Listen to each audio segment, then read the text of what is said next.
The Importance of Being Ernest by Oscar Wilde. You can take a seat, Mr. Worthing. Thank you, Lady Bracknell. I prefer standing. I feel bound to tell you that you are not down on my list of eligible young men, although I have the same list as the dear Duchess of Bolton has. We work together, in fact. However, I am quite ready to enter your name should your answers be what a really affectionate mother requires. Do you smoke? Well, yes, I must admit I smoke. I'm glad to hear it. A man should always have an occupation of some kind. There are far too many idle men in London as it is. How old are you? 29. A very good age to be married at. I have always been of the opinion that a man who decides to get married should know either everything or nothing. Which do you know? I know nothing, Lady Bracknell. I am pleased to hear it. I do not approve of anything that tampers with natural ignorance. Ignorance is like a delicate, exotic fruit. Touch it, and the bloom is gone. The whole theory of modern education is radically unsound. Fortunately, in England, at any rate, education produces no effect whatsoever. If it did, it would prove a serious danger to the upper classes, and probably lead to acts of violence in Grosvenor Square. What is your income? Between 7,000 and 8,000 a year. In land or in investments? In investments, chiefly. That is satisfactory. What between the duties expected of one's during lifetime and the duties extracted from one's after death, lands have ceased to be either a profit or a pleasure. It gives one position and prevents one from keeping it up. That's all that can be said about land. I have a country house with some land, of course, attached to it, about 1,500 acres, I believe, but I don't depend on that for my income. In fact, as far as I can make out, the poachers are the only people who make anything out of it. A country house? How many bedrooms? Well, that point can be cleared up afterwards.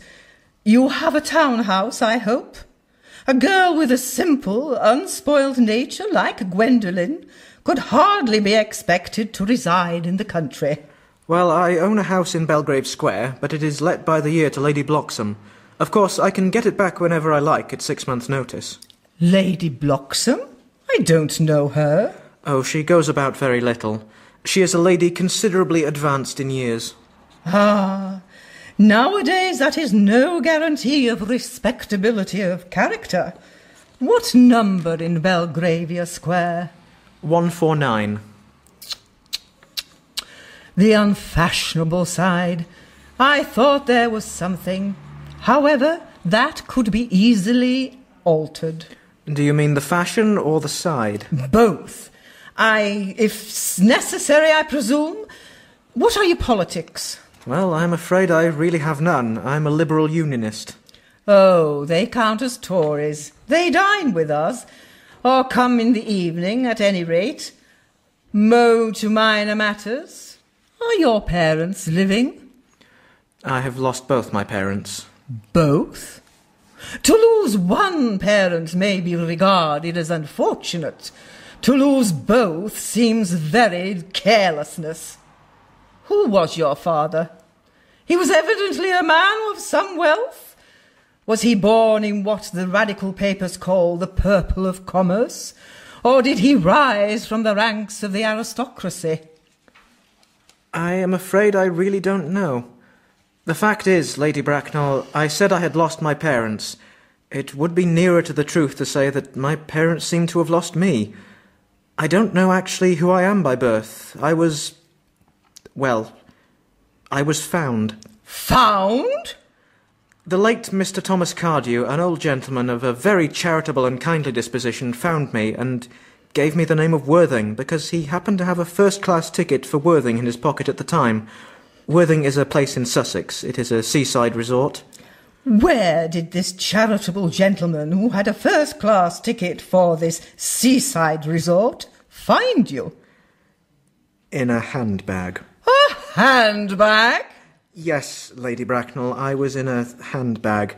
A somewhat large black leather handbag with handles to it. An ordinary handbag, in fact. In what locality did Mr. Cardew come across this ordinary handbag? In the cloakroom at Victoria Station. It was given to him in mistake for his own. The cloakroom at Victoria Station? Yes, the Brighton line. The line is immaterial, Mr. Worthing. I confess I feel somewhat bewildered by what you have just told me. To be born, or at any rate bred in a handbag, whether it has handles or not, seems to me to display a contempt for the ordinary decencies of family life that reminds one of the worst excesses of the French Revolution. And I presume you know what an unfortunate movement that led to.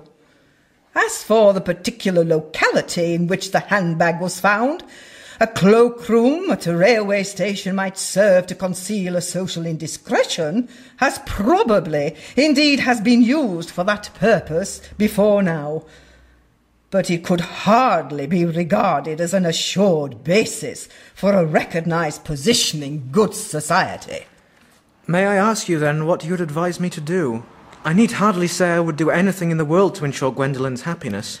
I would strongly advise you, Mr. Worthing, to try and acquire some relations as soon as possible, and to make a definite effort to produce any rate one parent of either sex before the season is quite over. Well, I don't see how I could possibly manage to do that. I can produce the handbag at any moment. It is in my dressing-room at home. I really think that should satisfy you, Lady Bracknell. Me, sir? What has it got to do with me?